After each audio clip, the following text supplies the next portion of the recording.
João 14. Abra aí. João 14. O meu sonho é que você seja batizado com o Espírito Santo. Qual é a preocupação de um homem de Deus? Presta atenção, todo homem de Deus, ele fica preocupado enquanto a pessoa não for batizada com o Espírito Santo. Enquanto você não for batizado com o Espírito Santo, eu vou ficar sempre preocupado. Eu vou estar preocupado com você. Mas o dia que você estiver batizado com o Espírito Santo, eu vou ficar mais tranquilo. Que me dera se pelo menos metade das pessoas que estão aqui fossem batizadas com o Espírito Santo. Que me dera. Como gostaria que metade, se pelo menos metade fosse batizado com o Espírito Santo.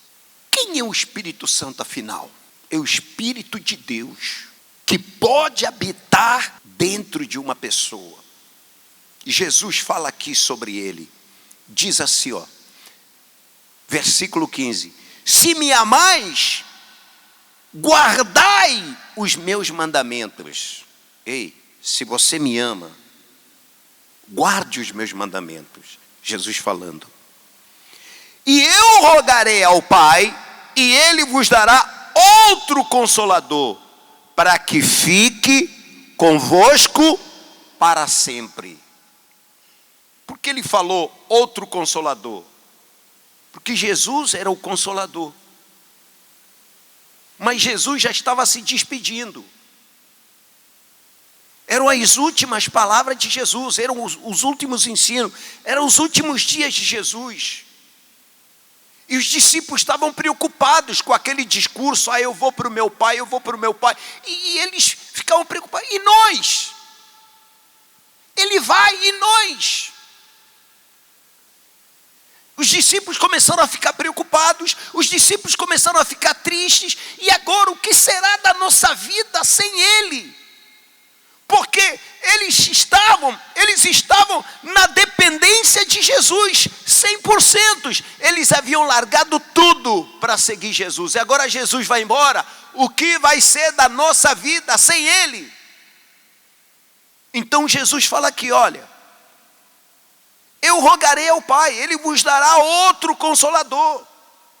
Ele vai dar outro Consolador, para que fique convosco para... Esse outro Consolador, ele não vai como eu. Não será por um período como eu estou aqui apenas por um período. Mas ele vai ficar convosco para sempre. Ou seja, ele vai me substituir. Ele vai fazer o que eu estou fazendo. Ele vai me substituir. Entenda quem é o Espírito Santo. Amém, pessoal? Ele vai me substituir, Ele vai fazer o que eu estou fazendo, só que não será por um tempo como eu, que só fiquei com vocês 3 anos, só que esse Consolador, Ele vai ficar com vocês para sempre. Então, o Espírito Santo é Jesus, é o substituto de Jesus na nossa vida. Agora entenda outra coisa aqui. Ele diz assim, quem é esse Espírito? Ele fala aqui, o Espírito de verdade. Ele é Espírito de verdade, que o mundo não pode receber. Essa é a primeira coisa que você tem que entender.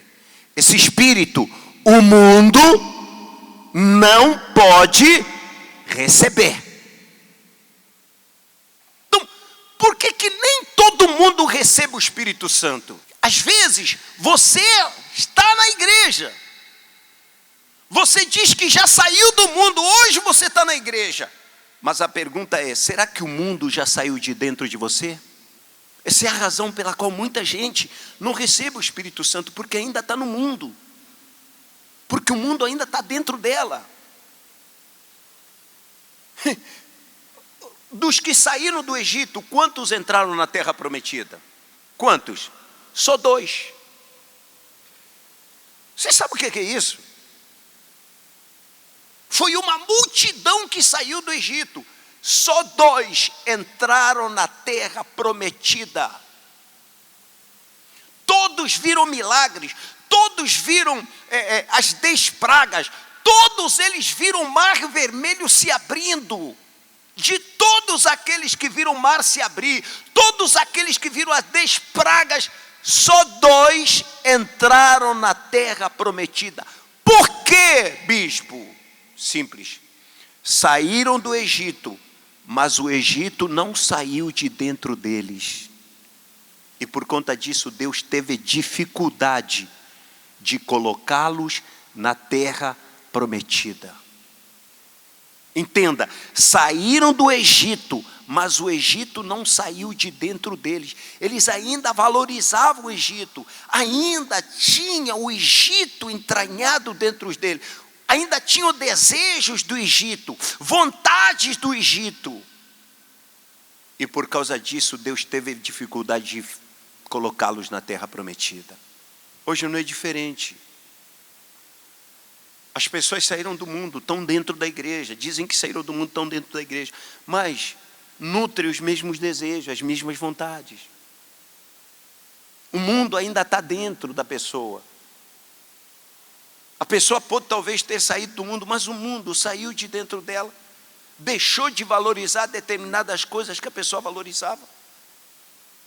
Enquanto o mundo ainda estiver dentro de você, Deus vai ter dificuldade de dar para você esse espírito. É por isso que as pessoas passam anos na igreja e não conseguem receber esse espírito. Por causa do coração que está no mundo.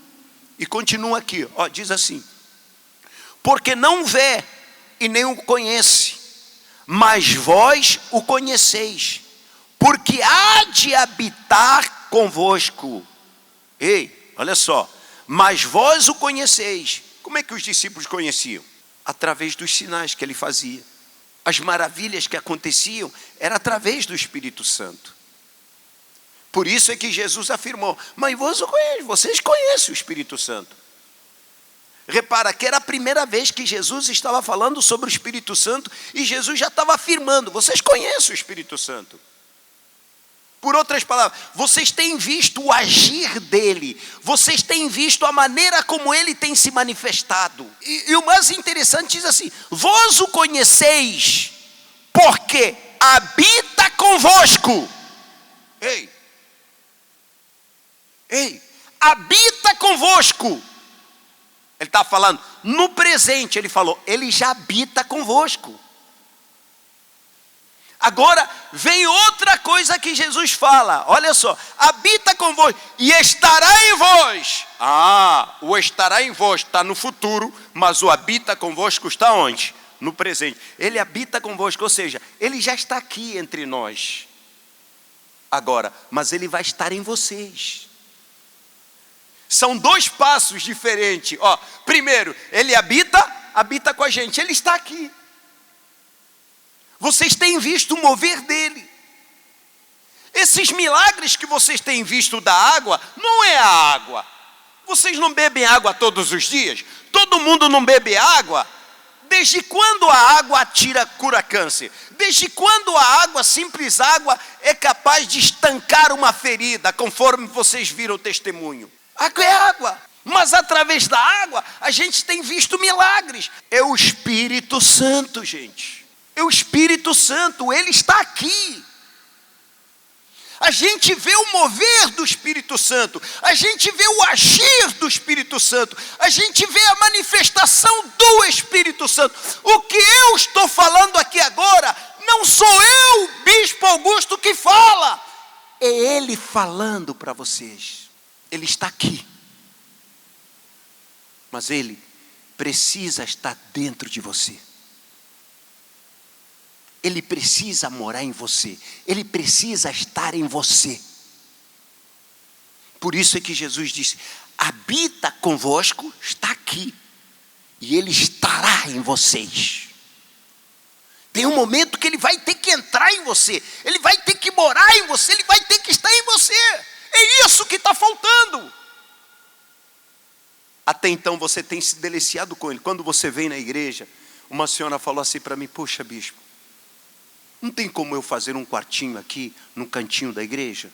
Por favor, não tem como, não tem um lugarzinho só para eu ficar aqui. Eu quero morar aqui. Aí eu perguntei por quê? Porque quando eu estou aqui, eu estou em paz. Eu sou outra pessoa. É só eu colocar o pé fora, eu não aguento. É o Espírito Santo, gente. Está aqui. O mover dele, ele é aqui, ele consola. Vocês ouviram? A senhora entrou aqui angustiada e a angústia acabou, passou. Ele abraça. Ele consola, ele fortalece. Mas quando não está dentro da pessoa, o agir dele é limitado. É diferente quando ele está na pessoa. O que ele faz quando ele entra na pessoa? Jesus ainda fala aqui, né? Olha só. Não vos deixarei órfão, voltarei para vós. Como é que ele vai voltar? Em forma do Espírito, ainda um pouco e o mundo não me verá mais. Por quê? Por que ele falou, daqui a pouco o mundo não me verá mais? Porque o mundo mata ele. Ele morre. Ele falou, ainda um pouco o mundo não me verá mais. Mas vós me vereis, porque eu vivo e vós vivereis. Oh, que maravilha, né? Para o mundo Jesus morreu, né? Jesus morreu e foi embora. Mas para a gente Jesus está onde? Olha que coisa interessante. Quem já é batizado com o Espírito Santo sabe disso. Olha o que eu vou falar para vocês. Antes de eu ser batizado com o Espírito Santo, eu orava e sentia, eu percebia que a minha oração estava subindo aonde? No céu. Mas depois que eu fui batizado com o Espírito Santo, eu já não percebo mais isso. Que a minha oração não precisa subir. Eu falo com Ele, que está onde? Aqui dentro de mim. Ele está aqui. Eu não sinto mais essa coisa, a minha oração está subindo. Não, a minha oração não precisa subir, não. Ele está aqui. Por isso é que Jesus disse, para o mundo acabei, para o mundo acabou, não tem mais. Mas vocês me verão sempre, porque eu estarei com vocês para sempre. Como? Através do Espírito Santo. Agora pense comigo. O efeito que isso pode trazer na vida da pessoa. Quando um espírito imundo entra na vida de uma pessoa, influencia o caráter da pessoa. Vocês sabem disso. Quantas pessoas a gente atendeu, fala assim, bispo, eu não reconheço mais o meu filho. É um demônio que entrou no filho. Por isso mudou o caráter do filho. A mãe já não reconhece mais o filho. A esposa falando, bispo, eu não sei mais, porque ele não é o homem com quem eu me casei. Hoje está completamente diferente. Desde que o demônio entrou, desde que o espírito imundo entrou, influenciou o caráter a ponto dele mudar, e a esposa já não consegue mais reconhecê-lo. A gente conheceu pessoas que eram homens. E do nada, esse homem começa a sentir prazer por outro homem. Do nada mudou. Ele não era assim. Do nada mudou. É o quê? Um espírito entrou nele e mudou a cabeça dele. Virou a cabeça dele. Começou a influenciar diretamente no caráter dele. Quando um espírito entra em você, influencia os seus sentimentos, influencia os seus pensamentos, influencia a sua maneira de agir.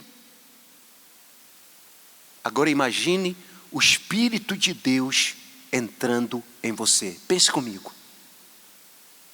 É uma questão de inteligência. Imagine o Espírito de Deus dentro de você. O que ele vai causar em você? Que tipo de pensamentos ele vai inspirar em você? Ele vai trazer o caráter de Deus para você. Você vai ser influenciado pelo caráter de Deus. Você não vai ter mais o seu caráter. Você vai ter o caráter de Deus. Aí eu pergunto, que tipo de mãe você vai ser? Que tipo de pai você vai ser? Que tipo de amigo você vai ser? Que tipo de funcionário você vai ser? Que tipo de chefe você vai ser? É um chefe influenciado pelo Espírito de Deus. É um pai influenciado pelo Espírito de Deus. É uma mãe influenciada pelo Espírito de Deus. Ei, tem como alguma coisa dar errado? Sendo influenciado diretamente pelo próprio Espírito de Deus? Você entende por que a nossa maior briga é essa? Que você recebe o Espírito Santo. Agora você entende por que de tempo em tempo a gente promove o jejum. Por que o jejum? Porque o mundo precisa sair de dentro de você. Enquanto o mundo estiver em você, o Espírito de Deus não pode entrar aonde estiver o mundo, porque o mundo não conhece. O mundo não pode receber. Então o jejum é para limpar. É para você se desapegar. Ela entrou na igreja, ela foi liberta. Não fumava mais. Não bebia mais. Ela foi curada. Olha o que ela fala. Tornei-me membro do que, gente? Da igreja. Olhando assim, ela já tinha um testemunho para contar, sim ou não? Mas a vida dela era completa. Olha o que ela fala. Apesar de tudo, ela ainda tinha um vazio. Que vazio é esse? Você também sente esse vazio? Deus curou você, Deus já libertou você, mas ainda tem esse vazio. Talvez você é membro da igreja, mas você ainda tem esse vazio. Olha só, ela era membro da igreja, ela me considerava membro da igreja. Ela deu um passo grande. Ela já podia falar do que Jesus fez na vida dela. Afinal de contas, ela foi curada. Curada. Afinal de contas, ela era viciada. Você sabe o que é fumar 3 maços de cigarro por dia? Quantos cigarros leva um maço de cigarro?